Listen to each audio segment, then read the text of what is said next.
अंतर्राष्ट्रीय स्तर पर पाकिस्तान को अलग थलग करने के लिए भारत ने रणनीतिक बनाकर अपनी कोशिशें शुरू कर दी हैं। आज विदेश मंत्रालय आसियान देशों को पुलवामा हमले की जानकारी देगा। इससे पहले विदेश सचिव ने Germany, Canada, Italy, Hungary, European union, Britain, रूस, ऑस्ट्रेलिया, स्पेन, स्लोवेकिया, कोरिया और कोरिया के राजदूतों के साथ बैठक कर उन्हें पुलवामा हमले की जानकारी दी। पुलवामा में आतंकी हमले के बाद प्रधानमंत्री ने पाकिस्तानी आतंकवादियों को उनके किए की सजा भुगतने की चेतावनी दे दी। प्रधानमंत्री ने देश की जनता से यह वादा किया कि शहीदों की कुर्बानी जाया नहीं जाएगी और भरोसा दिया कि आतंकवादियों के खात्मे के लिए सेना और सुरक्षा बल को खुली छूट दे दी गई। सुरक्षा बलों को लिए आगे की कार्रवाई तय करने के लिए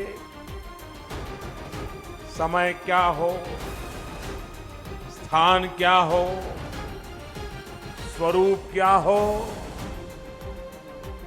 वो सारे फैसले करने के लिए इजाजत दे दी गई है। पीएम ने इशारों में यह भी साफ कर दिया कि पाकिस्तान से इस कायराना हरकत का चुन चुन कर बदला लिया जाएगा।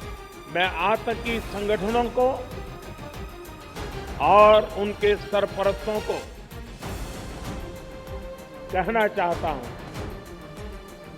कि वे बहुत बड़ी गलती कर चुके हैं। बहुत बड़ी कीमत उनको चुकानी पड़ेगी। पुलवामा हमले के बाद पाकिस्तान के खिलाफ देश में जबरदस्त गुस्सा है और प्रधानमंत्री के भाषण में भी इसी की झलक दिखी। उन्होंने पाकिस्तान को आतंकवादियों को पनाह देने के लिए आड़े हाथ लिया और आर्थिक मदद के लिए दर दर भटक रहे पाकिस्तान की खिल्ली उड़ाई। उसके लिए अपना रोजमर्रा का खर्चा तक चलाना मुश्किल हो गया। वो कटोरा लेकर के घूम रहा है, लेकिन आज दुनिया से वो आसानी से मदद भी नहीं मिल पा रहा है। साथ ही प्रधानमंत्री ने डंके की चोट पर यह दावा किया कि भारत के खिलाफ पाकिस्तान की हर साजिश नाकाम होगी। पूरे विश्व में अलग थलग पड़ चुका हमारा पड़ोसी देश अगर ये समझता है कि जिस तरह के कृत्य वो कर रहा है,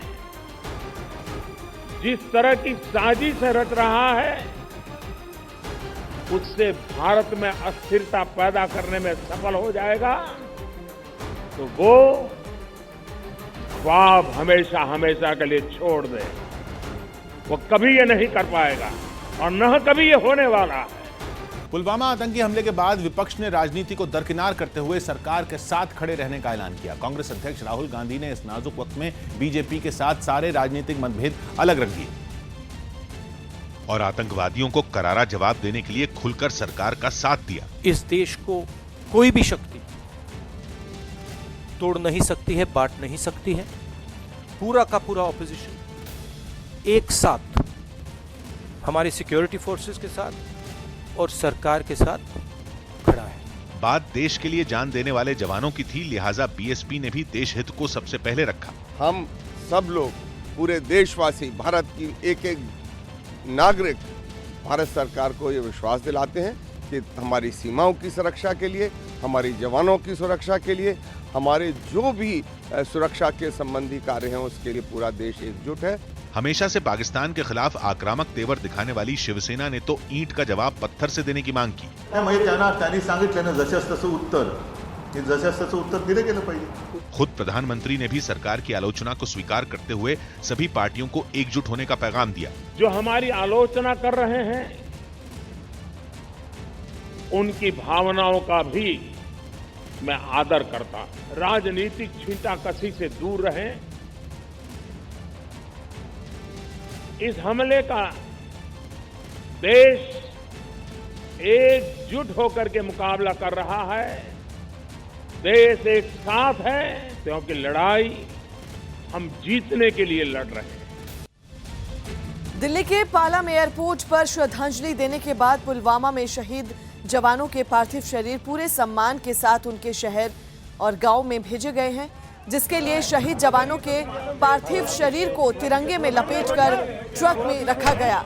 इस ट्रक में सीआरपीएफ के कई जवान मौजूद थे। ये जवान अपने शहीद साथी के शव को उनके गांव तक लेके जाएंगे और पूरे सैन्य सम्मान के साथ अंतिम संस्कार होने तक वहां रहेंगे। दूर दराज के इलाकों में रहने वाले जवानों के पार्थिव शरीर को विमान के जरिए उनके गांव के पास वाले एयरपोर्ट तक पहुंचाया जाएगा और वहां से फिर उनके गांव ले जाया जाएगा।